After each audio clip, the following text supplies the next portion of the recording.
Hello students, welcome to EPG Pathshala. I am Dr. Savita Sharma from University of Delhi. Today we are going to discuss about the module High Vacuum Production, that is using mechanical pumps, from the paper Thin Film Science and Technology. So students, let us see what we are going to learn in this module. We are going to understand what is vacuum and how we can create the vacuum. Then we'll study in detail how the vacuum is created using pumps, and then we will study in detail about mechanical pumps and their broad classification into positive displacement pumps and momentum transfer pumps. The different types of pumps are, which we are going to study in this module. The first is the rotary pump, which we will study in detail along with its basic working principle. Number 2 is the turbomolecular pump or the TMP pump. The third is the roots pump, and we are going to study the basic principle and working of all the above mentioned pumps. So let us start with the definition and the basic understanding of vacuum and how vacuum is created using pumps.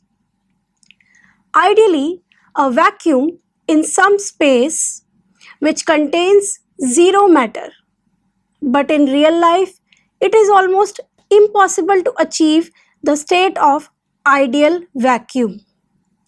So there is another definition of vacuum which can be stated as an environment where the gas or gas pressure is less than the atmospheric pressure, alternatively an enclosed space where the density of air is less than at atmospheric pressure is called vacuum.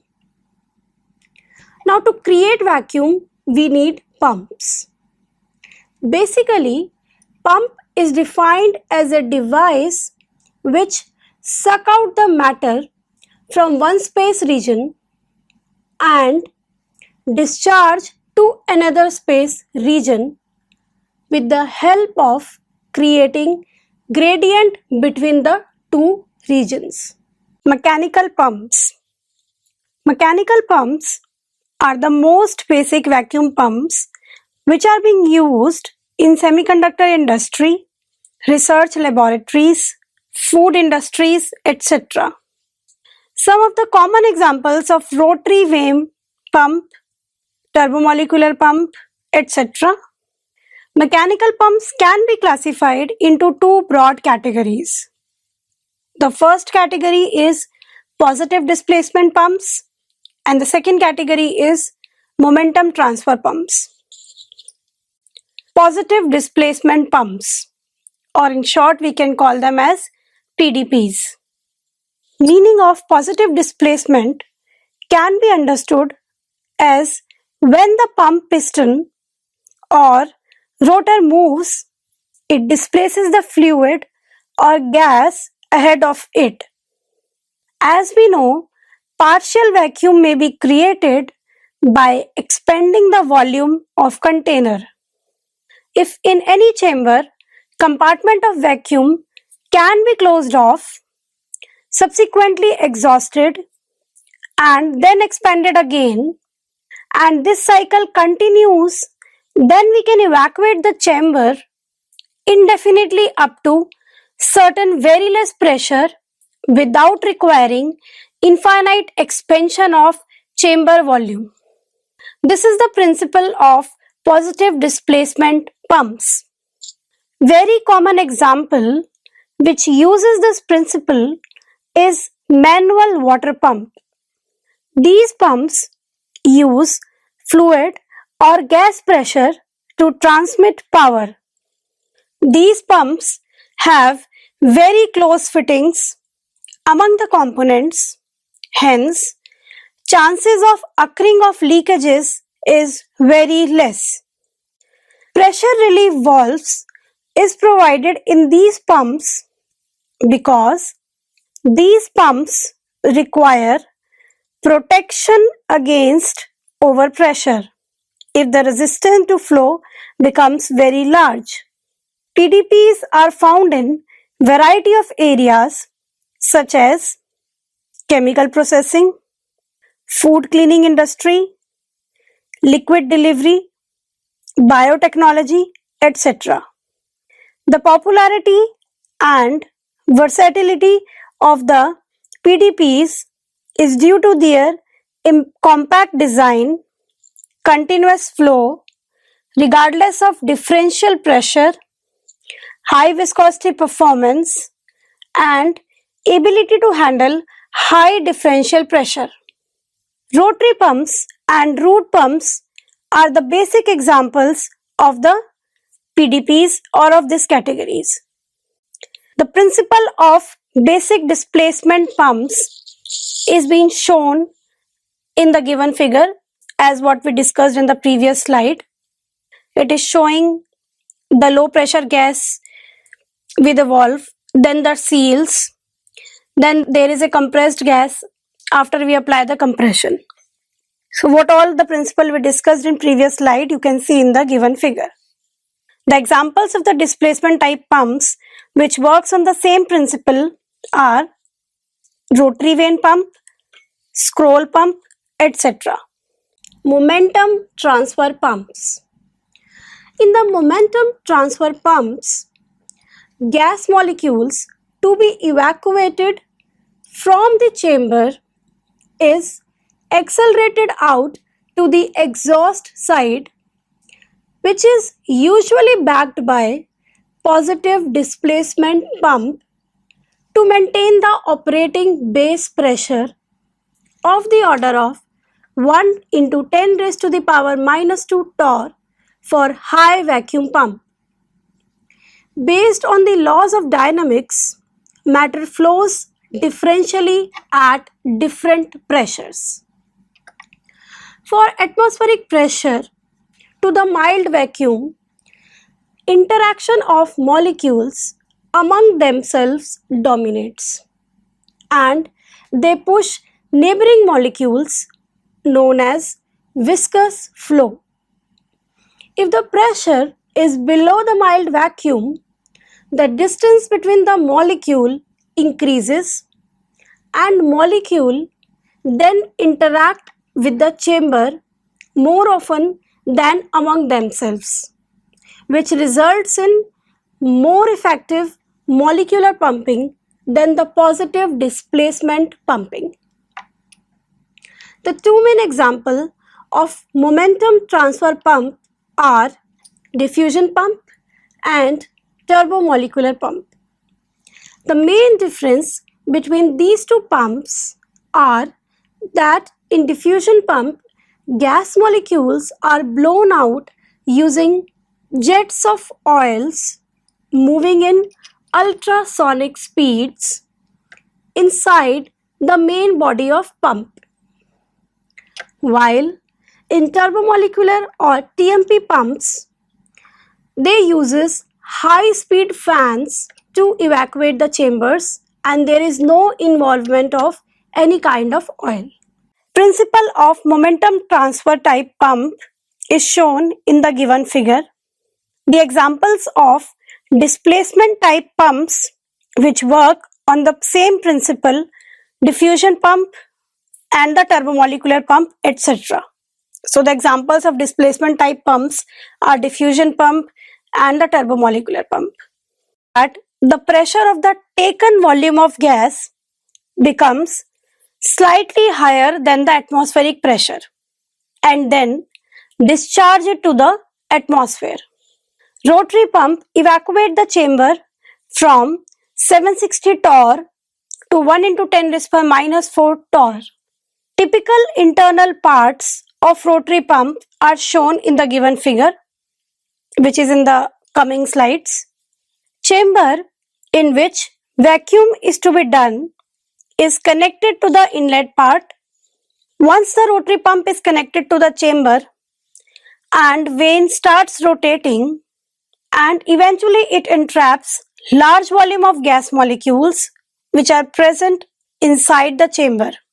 And as the vane moves further, gas expands in crescent-shaped volume, and as the vane rotates further, it compresses the entrapped gas below the exhaust valve until the pressure of the entrapped gas molecules exceeds the atmospheric pressure. Eventually, the pressure exceeds atmospheric pressure and gas molecules are then expelled to the atmosphere. The minimum pressure limit is determined by the leakage of the gas around the seals used in the various parts of rotary pump.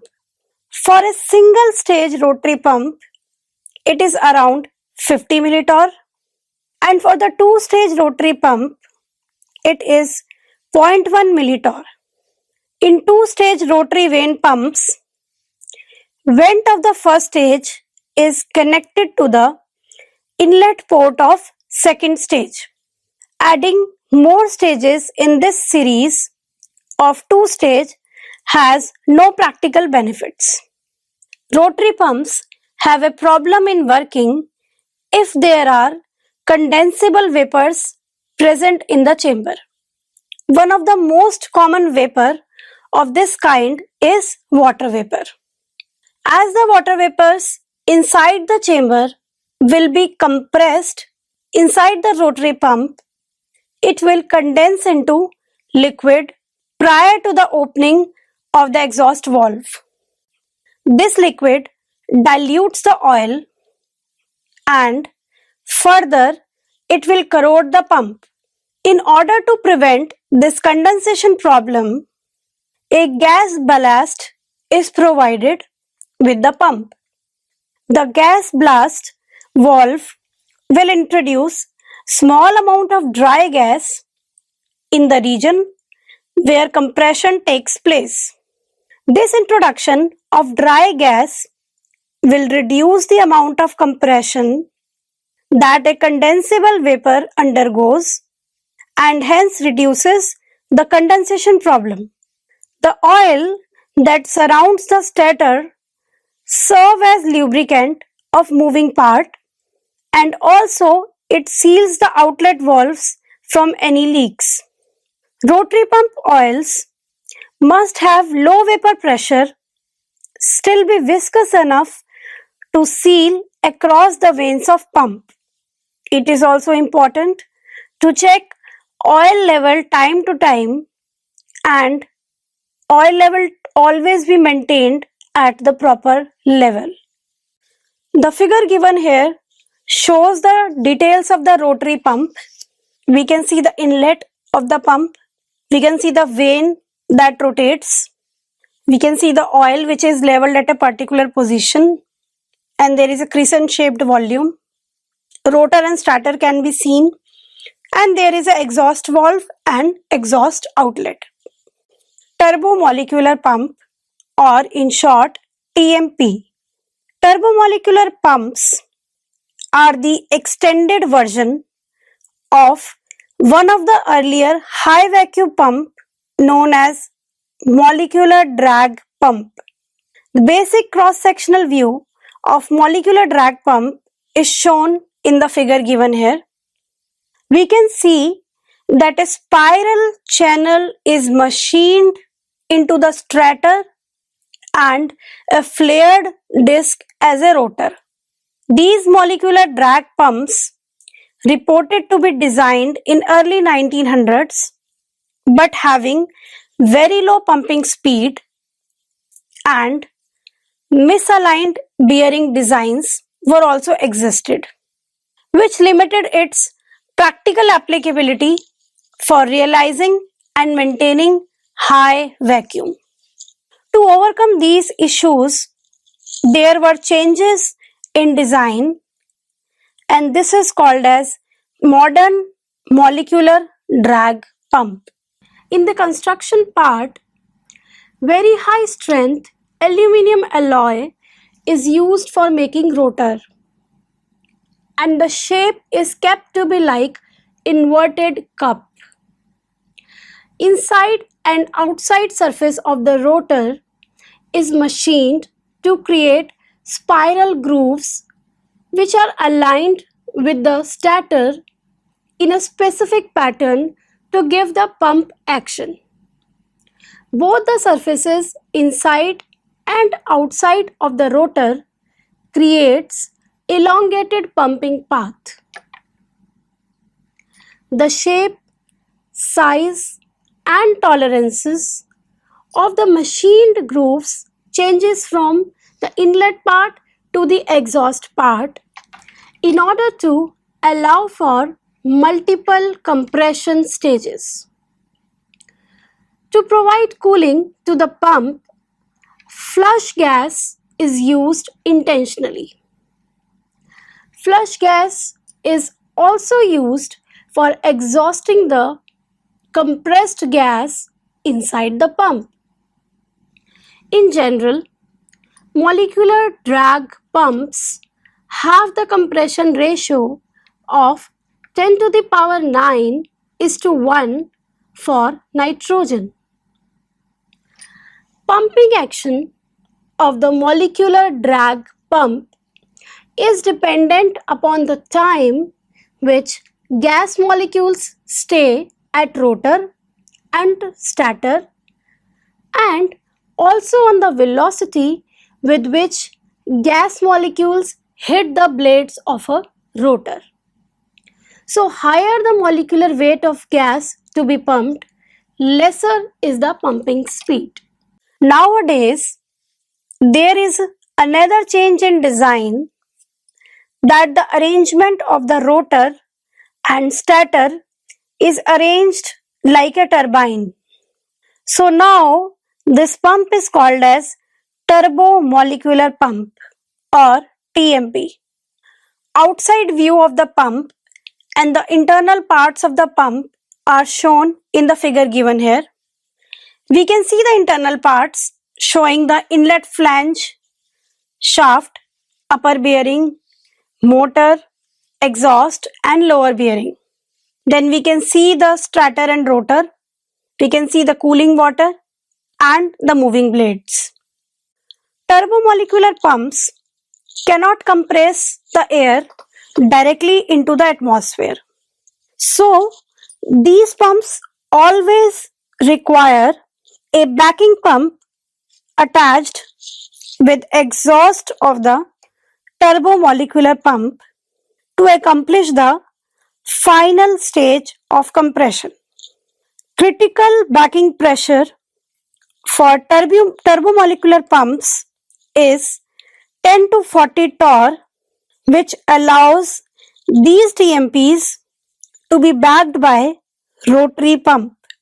Chambers pumped by these TMPs may achieve base pressure of the order of 10 to the power minus 6 torr. The next category or the next type of pumps which we are going to study are the roots pump. Roots pump are one of the examples of mechanical vacuum pumps which do not have any oil or lubricating fluid. Internal diagram of typical roots pump with 4 stages required for creation of vacuum is shown below in the figure. Roots pump consists of 2 double lobe impellers which are shown in black dumbbell shape, which rotates in opposite directions with the pump housing. In the figure given below, upper down phased arrow shows gas inlet connected from chamber, and lower down phased arrow is the outlet of roots pump. Position of the rotors in situation 1 and 2 is such that the volume intake increases from 1 to 2. As both the rotors move further, some part of the volume is now cut off from the inlet side can be seen in situation 3. In situation 4, this much volume is opened up to the exhaust side. Now gas under 4 vacuum pressure, which is higher than the intake pressure, flows in. This inside flown gas compresses the gas coming from the inlet side. As the impellers rotates further, this volume of compressed gas is ejected at the exhaust part. This process is repeated twice in one full rotation of both the impellers. Sometimes 3-lobe or 4-lobe rotors are used for higher pressure duty. As shown in figure, both the impellers are exactly identical.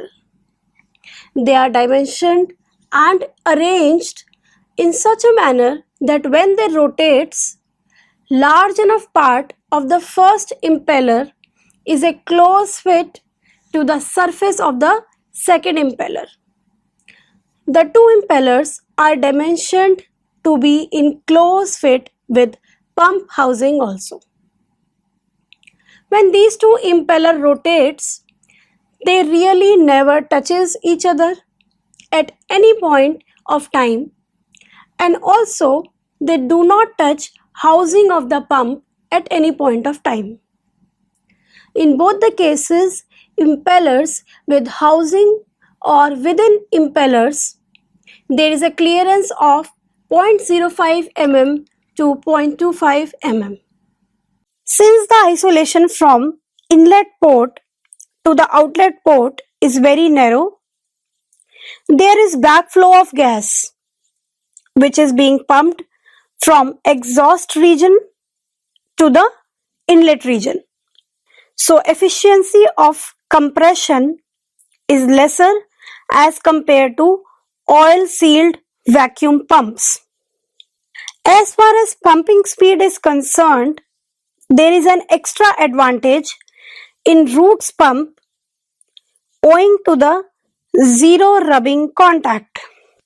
Due to zero friction, which results from contacts, impellers can rotate in very fast speed, that is from 1000 to 4000 rpm, which results in much higher pumping speed.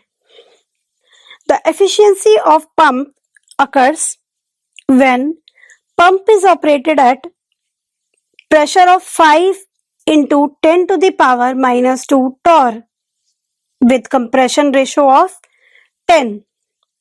So these root pumps require a backing pump like rotary pump for better efficiency and pumping speed.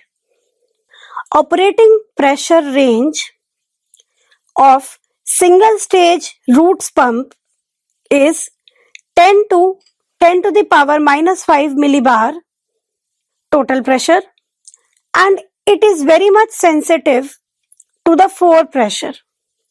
3 and 4 stage roots pump can lower down the pressure up to 10 to the power minus 6 torr.